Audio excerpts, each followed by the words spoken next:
রামনবমী উপলক্ষে সনাতনী যুবকরা রবিবার আগরতলা শহরে একটি বাইক র্যালি সংগঠিত করে। এই বাইক র্যালি থেকে শান্তি, সম্প্রীতি এবং ভ্রাতৃত্ববোধ বজায় রাখার বার্তা দেওয়া হয়।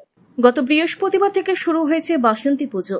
দুর্গাপূজার মতোই ষষ্ঠী থেকে দশমী অর্থাৎ 5 দিন বাসন্তী পুজো করা হয়। এর মধ্যে দুর্গাপূজার মতোই বাসন্তী পুজো নবমী দিনটিতে নবরাত্রি উৎসব পালন করে থাকেন সনাতনীরা। এই সময় মা দুর্গার 9টি রূপকে আচার অনুষ্ঠানের সঙ্গে পুজো করা হয়। পাশাপাশি প্রভু রামেরও আরাধনা করা হয়। তাই বিশ্বের বেশ কয়েকটি স্থানের মতো আগরতলা শহরের সনাতনী যুবকরা রামনবমী উপলক্ষে একটি সুবিশাল বাইক র্যালির আয়োজন করেছিল। ভাটি অভয়নগর ঋষিপল্লী থেকে প্রথমে তারা ভগবান রামকে পুজো দেয়, তারপর বাইক র্যালিতে অংশগ্রহণ করেন।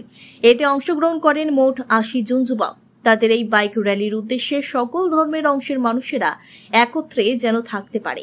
পাশাপাশি এই বাইক র্যালি থেকে ভ্রাতৃত্ববোধ ও শান্তি সম্প্রীতি বজায় রাখার বার্তা দেওয়া হয়।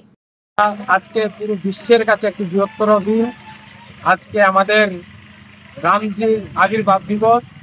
এই উপলক্ষে আমরা যারা এই সনাতনী যুবকরা রয়েছি, আমরা একটি বাইক র্যালির আয়োজন করেছি। আমরা এই বাইক র্যালি থেকে আমরা ধর্ম বর্ণ নির্বিশেষে সকল ধর্মের মানুষকে আমরা একটি বার্তা দিতে চাই যে আমরা যারা হিন্দু ধর্মে মানুষ, আমরা শান্তি সম্প্রীতি চাই, আমরা ভ্রাতৃত্ববোধ চাই, আমরা সবাইকে নিয়ে সুন্দরভাবে থাকতে চাই।